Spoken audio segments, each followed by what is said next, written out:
Can I read you a true story? I don't know if it's true or not, but a friend gave me this, and this is just really a great story that really emphasizes this point that we're making this morning, and then we'll wrap up, okay? It's going to take about 5 minutes, but I think you'll really like this. It's called The Seed. A successful businessman was growing old and knew it was time to choose a successor to take over the business. Instead of choosing one of his directors or children, he decided to do something different. He called all the young executives in his company together. He said, "It's time for me to step down and choose the next CEO. I have decided to choose one of you." The young executives were shocked, but the boss continued, "I'm going to give each one of you a seed today. One seed, one very special seed. I want you to plant the seed, water it, come back here 1 year from today, and what you have grown from the seed, I've given you. I will then judge the plants that you bring, and the one I choose will be the next CEO." One man named Jim was there that day, and he, like the others, received the seed. He went home excitedly, told his wife the story. She helped him get a pot, soil, compost, and he planted the seed. Every day he would water it and watch to see if it had grown. About 3 weeks, some of the other executives began to talk about their seeds and the plants that were beginning to grow. Jim kept checking the seed, but nothing ever grew. 3 weeks, 4 weeks, 5 weeks went by, still nothing. By now, others were talking about their plants, but Jim didn't have a plant, and he felt like a failure. 6 months went by, still nothing in Jim's pot. He just knew he had killed his seed. Everyone else had trees and tall plants, but he had nothing. Jim didn't say anything to his colleagues, however. He just kept watching and fertilizing the soil, so he wanted the seed to grow. A year finally went by, and all the young executives of the company brought their plants to the CEO for inspection. Jim told his wife that he wasn't going to take an empty pot, but she asked him to be honest about what happened. Jim felt sick to his stomach. It was going to be the most embarrassing moment of his life, but he knew his wife was right. He took his empty pot to the boardroom. Jim arrived. He was amazed at the variety of plants grown by the other executives. They were beautiful in all shapes and sizes. Jim put his empty pot on the floor, and many of his colleagues laughed. A few felt sorry for him. When the CEO arrived, he surveyed the room and greeted his young executives. Jim just tried to hide in the back. "My, what great plants, trees, and flowers you've grown," said the CEO. "Today, one of you will be appointed as the next CEO, my successor."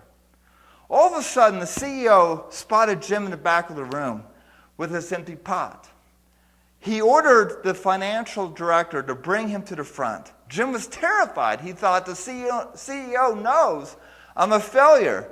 Maybe he'll have me fired and I'll lose my job, and how am I going to pay my bills? When Jim got to the front, the CEO asked him what had happened to the seed. Jim told him the whole story, that nothing grew, that he killed it. The CEO asked everyone to sit down except Jim. He looked at Jim and then announced to the young executives, "Here is your next Chief Executive Officer. Congratulations, Jim, you're my successor."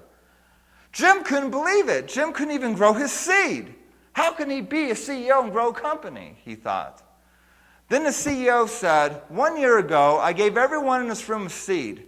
I told you to take the seed, plant it, water it, and bring it back to me today. But I gave you all boiled seeds. They were all dead. It was not possible for any of them to grow. All of you except Jim have brought me trees and plants and flowers.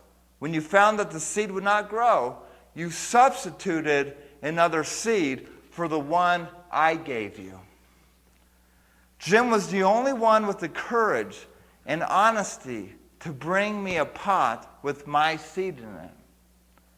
Therefore, he is the one who will be the new Chief Executive Officer.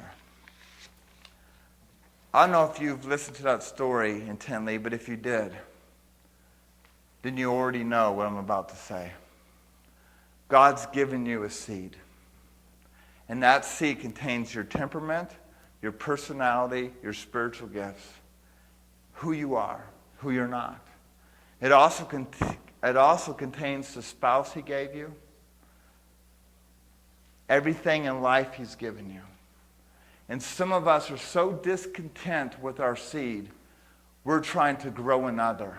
We're trying to find the biggest, bestest plant, tree we could hide behind because we're embarrassed at our no tree or no growth or no success, whatever it is that we're agitated by in our lives. We could run from the problem. We could run from the pain and try to plant a seed somewhere else. And some people try. They change spouses, houses, churches, jobs, professions, anything to give them a little boost. I'm not saying change isn't good. God uses change. But if I'm making changes because I'm in an identity crisis, if I'm making changes because I have not been content with who God created me to be, then I'm violating the laws of God. And I'm slapping God in the face and saying the seed you gave me isn't good enough. I don't know about you, but for me, I could survey my life and look at things that I like and are pleased with and things that I don't like and I'm ashamed with. And I think what God is really asking me and the New Heights Church family and Christians across this land and across this world is to receive the seed that He's given us, the kingdom within. And instead of trying to find satisfaction outside of ourselves, to find satisfaction that comes from within, the seed that God planted in our hearts, the kingdom, the spirit within.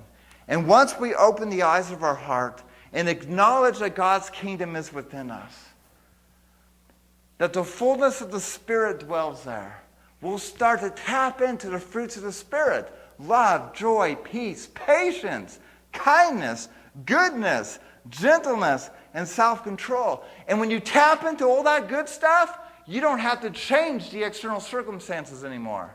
You're fine if they change. You're fine if they stay the same. And that's usually when they do change. They normally do change when you're fine with them.